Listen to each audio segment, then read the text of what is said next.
And the fact that she got one game,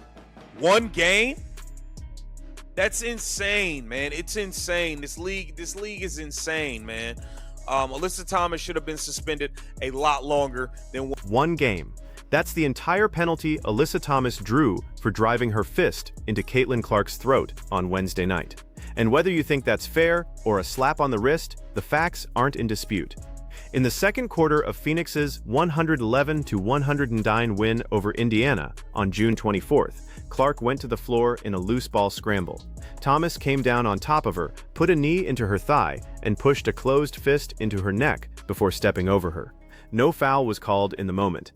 Officials told Indiana's bench they never saw it. The next day, the league reviewed the tape, ruled it a flagrant foul 2, what they called a non-basketball act, and suspended Thomas for a single game. She sits June 27th against the Toronto Tempo. In 13 WNBA seasons, it's the first suspension of her career. Media.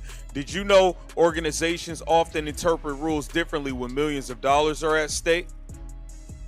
Talking about in reference to the Alyssa Thomas, Caitlin Clark situation, where Alyssa Thomas, I feel, got a slap on the wrist and it's a joke.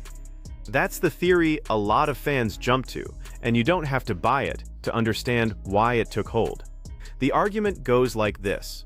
The WNBA has a generational draw in Caitlin Clark, the kind of player who moves television numbers and sells out road arenas, and the league has a real stake in how her biggest moments get handled.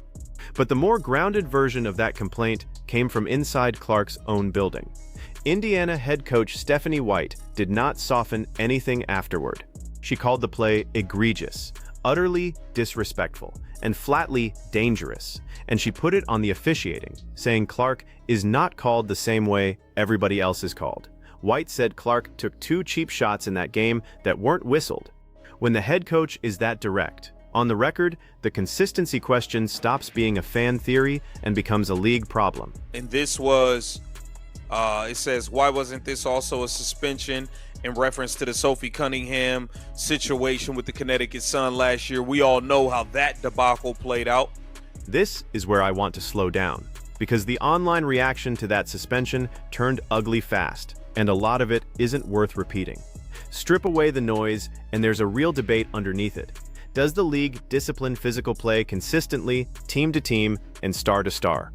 People pointed to past incidents and asked why the standard seems to move depending on who's involved. That's a fair question. What's not fair, and what I won't do here, is pretend to know what any individual player was thinking, or read someone's social media repost as proof they wanted to see Clark hurt. A post questioning whether discipline is consistent is a complaint about the rulebook. It is not a confession. Treat it as anything more than that, and you've left sports commentary behind. If you can, Natasha Howard was quoted as saying, when you have a coach that will have your back, then you have their back too. I'm happy we have a coach like that. There's a quieter story running underneath all of this, and it's more interesting than the outrage cycle. It just got almost no airtime. It's about coaching and which players feel protected. Natasha Howard spent last season in Indiana, starting all 44 games for the Fever under Stephanie White and helping push that team to the playoff semifinals. This past April, at 34, she signed a 2-year, $1.4 million deal to go home to Minnesota and reunite with Cheryl Reeve, the coach who gave her her first championship back in 2017.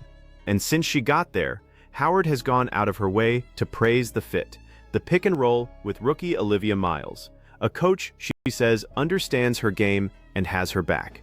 I'm rolling with Cheryl Reeve. Make no mistake about it. I'm rolling with Cheryl Reeve. She has my back. I have her back. It's nice to have a coach that has their players' backs. Now, Howard talking up Cheryl Reeve is not, by itself, a shot at anybody. Reeve is a 4-time champion and 4-time Coach of the Year.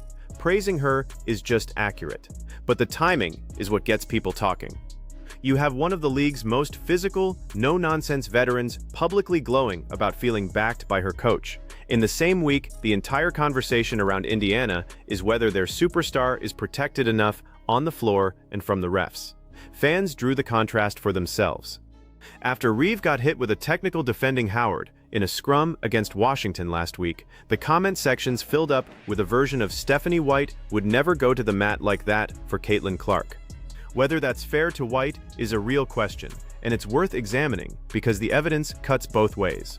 Here's the case for the defense. The same Stephanie White, who's accused of being too passive, is the one who stood at the podium Wednesday night and called Thomas's hit egregious, dangerous, and disrespectful, who said she flagged it to officials at halftime, and who demanded to know why her superstar keeps absorbing this kind of contact without protection. That is not a coach staying quiet. That's a coach drawing a line. So the popular narrative that White doesn't fight for Clark runs straight into what White did and said this week. You can argue she should have done it sooner. You can argue Reeves' intensity is a different animal. But she doesn't have Clark's back is getting harder to support with a straight face. And let's not lose the player at the center of all this. Clark finished Wednesday with 19 points and 8 assists in just 20 minutes before leaving with a back injury. The same back that's nagged her all season, that sent her to the locker room in the opener and cost her a game against Portland in May. The Fever still don't have a firm timeline on her. Meanwhile, in a maddening twist, Clark is the one inching toward trouble with the league's own rules. She picked up her 5th technical of the season for, by her own account, clapping toward an opponent. The league declined to rescind it, and that leaves her 3 technicals away from an automatic 1-game suspension. Sit with that. The player taking a fist to the throat is the one closest to being suspended by the rulebook. So where does this leave us? Thomas serves her 1 game Saturday, and the Mercury move on. But the bigger issues don't get resolved by a single suspension. Is 1 game a real deterrent for a closed fist to the neck on a player already dealing with a back injury, or is it the bare minimum dressed up as accountability? Is Clark being officiated like every other star, or is she absorbing a level of contact the league keeps cleaning up after the fact instead of preventing in the moment? And what does it say that the loudest coaching loyalty story of the week is unfolding in Minnesota and not Indianapolis? I've got my lean. I think 1 game is light, and the officiating consistency is the real scandal here. But I want yours. If you're running the WNBA's front office, does Alyssa Thomas serve 1 game for that play, or does the punishment need real teeth to change behavior? Drop it in the comments, tell me where I've got it wrong. And if you want this league protecting its players before the highlight goes viral instead of after, hit subscribe and stick around.